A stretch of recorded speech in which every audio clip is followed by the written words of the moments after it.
নমস্কার বন্ধুগণ, আমরা কিন্তু পেরেছি।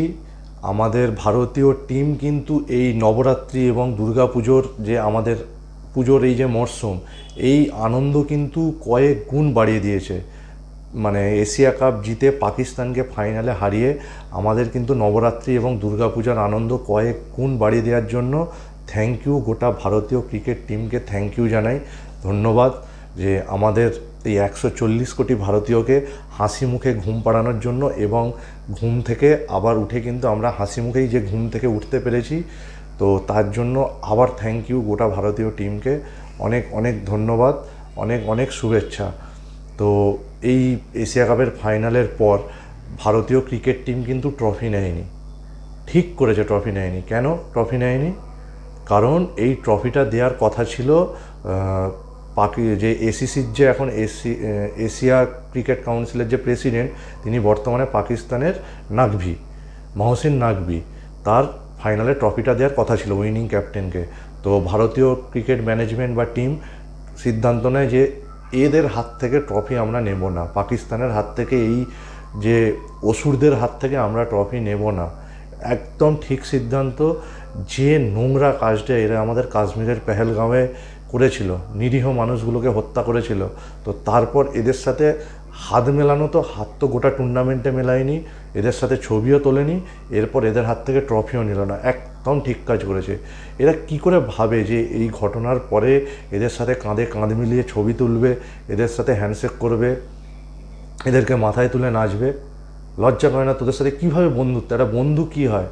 যে এসে নিজের ঘরে ঢুকে নিরীহ মানুষকে মেরে দিয়ে যায়, তারা বন্ধু? এই তোদের সাথে বন্ধুত্বপূর্ণ আচরণ করব? ভাবে কি করে এরা পাকিস্তান? লজ্জা করে না? ঠিক করেছে। এর পরে তো আসল কাহিনী, যখন ভারতীয় ক্রিকেট টিম ট্রফিটা নিতে অস্বীকার করে এই পাকিস্তানের যে মহসিন নাকবির হাত থেকে, তারপর নাকি তিনি ট্রফিটা নিয়ে চলে গেছে, তো ইন্ডিয়া নেয়নি বলে। এটা কে? এটা কারা? মানে ট্রফি নিয়ে যা গিয়ে মানে শাহিদ আফ্রিদির হাতে দিয়ে দে, শাহিদ আফ্রিদি গোটা পাকিস্তানে র্যালি বার করে বলবে, হ্যাঁ যে আমরা এশিয়া কাপ ফাইনাল জিতেছি। যা তোরা পাকিস্তানে গিয়ে র্যালি বার কর, এশিয়া কাপ জিতেছিস বলে ট্রফি নিয়ে গিয়ে। কারণ আমরা জিতে গেছি 2025 এশিয়া কাপ, সেটা আমাদের অফিসিয়ালি লেখা হয়ে গেছে। যা তোরা ট্রফি নিয়ে যা। লজ্জা করে না পাকিস্তানের? মানে এরা ভাবে কি করে যে মানে যে এদের সাথে বন্ধুত্বপূর্ণ আচরণ করবে ইন্ডিয়া? লজ্জা, লজ্জা। আর এই যে পুরস্কার মূল্য এই এশিয়া কাপের উইনিং প্রাইজ মানি, এটা 2.5 কোটি টাকা। আর আমাদের হার্দিক পান্ডিয়া যে ঘড়িটা পরে ম্যাচ খেলে, সেটার দাম, এশিয়া কাপ খেলে যে সেটার দাম 18 কোটি টাকা। তোরা ভাবিস যা তোরা কাপ নিয়ে যা, তোরা টাকা নিয়ে যা, ভিখারি মানে পাকিস্তান। এই তোরা মানে এখন তো খাওয়ার জোটে না তোদের মুখে, যা এই নিয়ে যা, নিয়ে গিয়ে তোরা সবার মধ্যে বেঁটে দে এই প্রাইজ মানি নিয়ে গিয়ে তোদের দেশে। অন্তত ভাত ডালটুকু খাক মানুষগুলো। আমাদের তরফ থেকে এটা তোদের গিফট, দুর্গাপুজোর নবরাত্রির গিফট পাকিস্তানকে। যা এই প্রাইজ মানিটা নিয়ে গিয়ে তোরা আনন্দ কর যা। কারণ ভারতীয় টিম আমাদের এই দুর্গাপুজো এবং নবরাত্রির আনন্দ কিন্তু কয়েকশো গুণ বাড়িয়ে দিয়েছে। স্যালিউট, আবার স্যালিউট জানাই। আর বন্ধুগণ, মানে এই আপনারাও মানে বলুন, এরপর মানে পাকিস্তানের সাথে সত্যি কি উচিত মানে এদের সাথে হাত মেলানো বা এদের হাত থেকে ট্রফি নেওয়া? আপনাদের কি মনে হয়? মানে এরা যে জঘন্য কাজটা করেছে, এখন তো কোনো দিকে এরা তো আমাদের ধারে কাছেও আসে না, না খেলায়, না শিক্ষা দীক্ষায়, না বিজ্ঞানে, না অর্থনীতিতে, না প্রযুক্তিতে।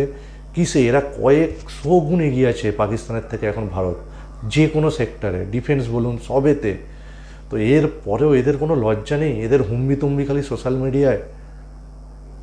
লজ্জাও করে না? এশিয়া কাপের 3টে ম্যাচে 3টেতেই হারলো, এর পরেও এরা মানে কি করে মুখ দেখায়?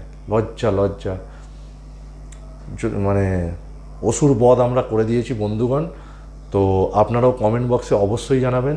আর পাকিস্তান সম্বন্ধে যা মনে আসে আপনারা আমার কমেন্ট বক্সে লিখতে পারেন। তো খেলা কেমন লাগলো আর পাকিস্তানের সম্বন্ধে কমেন্টে কিন্তু আপনারা আমার লিখতে পারেন। আমি সবার কমেন্ট দেখব পাকিস্তান সম্বন্ধে, সবাই কমেন্ট করুন। আর বন্ধুগণ, শুভ শারদীয়া। আমাদের ভারতীয় ক্রিকেট টিম নবরাত্রি এবং দুর্গাপুজোর আনন্দ কিন্তু আমাদের দ্বিগুণ করে দিয়েছে, তার জন্য আবার স্যালুট জানাই ভারতীয় ক্রিকেট টিমকে। আর আপনারা সবাই ভালোভাবে দুর্গাপুজো কাটান, নবরাত্রি কাটান। শুভ শারদীয়া বন্ধুগণ। আর ভালো লাগলে ভিডিওটা অবশ্যই চ্যানেলটা সাবস্ক্রাইব করে দেবেন। ধন্যবাদ।